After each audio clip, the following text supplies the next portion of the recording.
Hello, I'm Jay. If you're new here, welcome to the channel. Today, I want to dive deep into a project that's been years in the making, filled with late nights, creative breakthroughs, and banging my head on my desk far too many times. Let me introduce you to my current passion project, Empyr.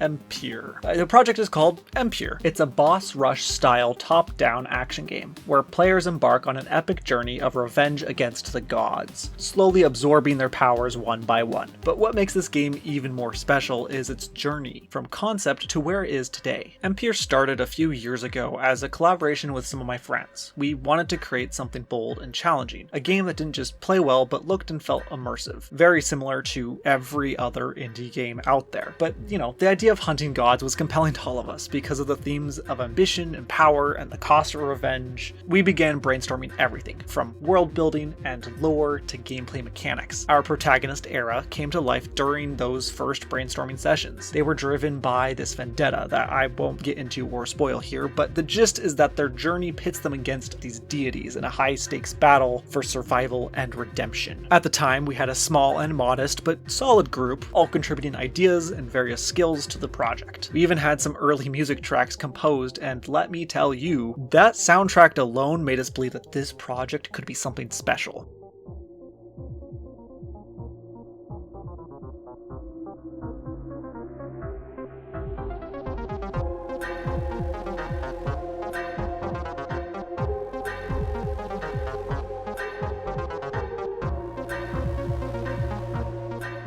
As life often does, things got complicated. Everyone, including me, got busy with school, work, and other responsibilities. After a few months, the project was shelved. Recently, though, I've been able to give it new life. Looking back at the early stages of development have been both humbling and inspiring. The pixel art, the early run cycles, the rough concept sketches, it all kind of felt like this time capsule of how much I've grown as an artist and designer. Fast forward to 2 years later, I was catching up with one of my old friends over boba who also worked on the project with me, and we started reminiscing about it. We joked about the challenges we faced, but deep down, I think we both missed it. And that conversation made me realize that the project had been reignited in me for some time, and I was more than ready to take another stab at it. The next day, I opened Blender, dusted off my old files, and started experimenting. As a proof of concept, I modeled a small building, textured it with 2D pixel art textures, and immediately felt the creative wheels begin to turn. Obviously, this building would never fit the style that I was going for, but I just wanted to know if I mixed 2D textures and 3D assets like this, if I could get a result that I was pleased with, something that was very different to the original game project we were working on. And it was rough at first. The project had so much potential, but I knew I needed a new approach to make it feasible. That's when I decided to focus on creating a polished demo. My goal is to make the visuals stunning enough to pitch it back to my friends, hoping to rebuild the team. So let's talk about art. Originally, we planned for Empyr to be pure pixel art. I even animated some crude run cycles back then. Definitely not my finest work, but over time, I realized that while pixel art has its charm, I wanted to experiment with something more dynamic. Back then, I came up with the idea of combining 3D animations with pixel art textures. This would be similar to other games like A Short Hike, where the pixel art texture is applied on top of the 3D rendered animation for the actual game. But instead of it being a post-processing effect, it would be hard-baked into the tile sprite sheets at render time. It's not a new concept, but it felt like the perfect fit for Empyr, marrying the nostalgia of pixel art with the depth of 3D environments.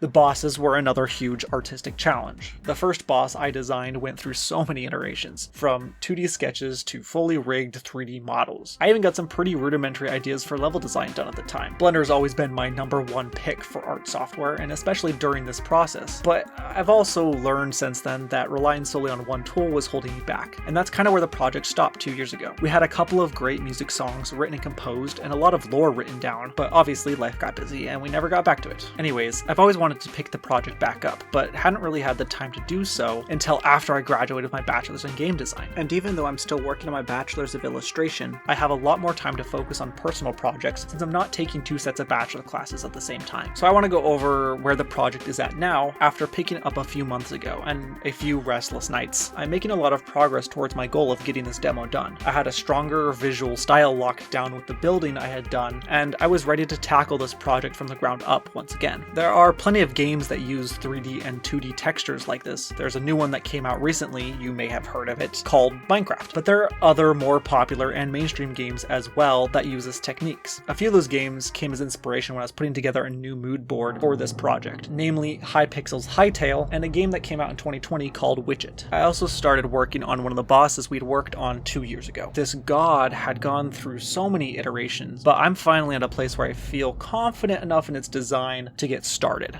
With this starting point and a few other things sketched out, I dove right into the project. Pretty soon I had a rough era done. They were modeled, textured, rigged, and ready to animate. While art is my strong suit, animation is not my favorite part of game design. Unity's animator is a nightmare to me, and making keyframes is a tedious process. But these challenges pushed me to learn and adapt I did. Enter Adobe Mixamo, which was a lifesaver for getting a basic rig and animations into Unity. It's not perfect, but for this demo, it's all about nailing the visuals over mechanics. I got everything all hooked up. I got some special effects in there and called it good. I was working hard, grinding hard, getting my homework done. Things were looking really good for this project. I figured my next big step was to do tile sets for the game, which meant a little bit of grayboxing. So I actually booted up Minecraft and began designing some of the hallways I wanted based on shape and rough texture ideas. Eventually I started modeling that in Blender and continued until I got started on textures. I was not happy with how this was turning out. Harsh colors, noisy patterns. I'd set a deadline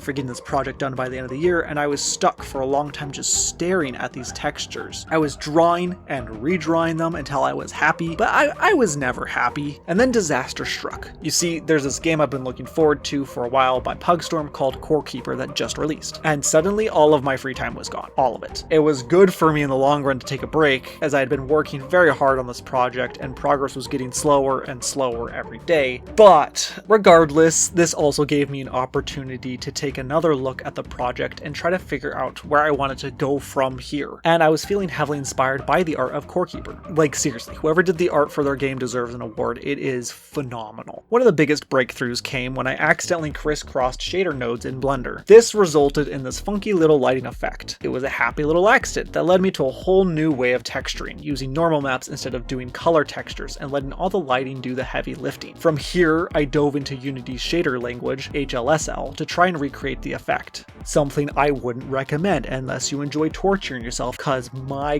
god, it's the worst. And I'm probably being over dramatic, but in all fairness, I am not much of a coder. I know my way around C# just fine, but this was something else. I was poring over Stack Overflow forums, Reddit forums, and asking every AI chat bot in existence how to do this, and none of it was working. Eventually, I got something pretty close to what I wanted that had to do with the directional light of the Unity scene, but it wasn't quite coming out right. There's this thing called point lights. I want it to react to said point lights, but it was only reacting to the giant sunbeam in the freaking sky. I was losing my mind.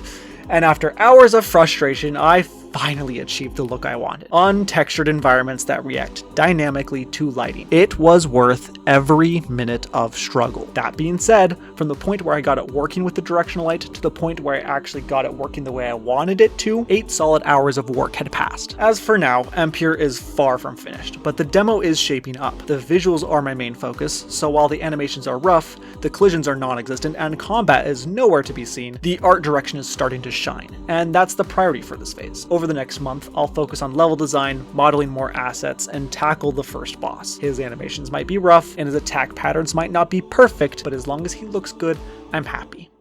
Reflecting on Empyr's journey, I realize how much I've grown, not just as an artist and designer, but as a problem solver. Picking up a project after years of dormancy is no small task. It's been deeply rewarding. If there's one thing I've learned, it's that creativity thrives on persistence. Sometimes you need to step away to come back stronger, and sometimes all it takes is a random conversation over boba to rekindle an idea. Thank you for joining me on this journey through Empyr's revival. If you're excited about this project or even mildly interested in what I do, go ahead and subscribe. It's free. Also, check out any socials I have listed in my bio. Maybe the next time we talk, I'll have the demo ready to share. Until then, keep creating and stay inspired. Outro music.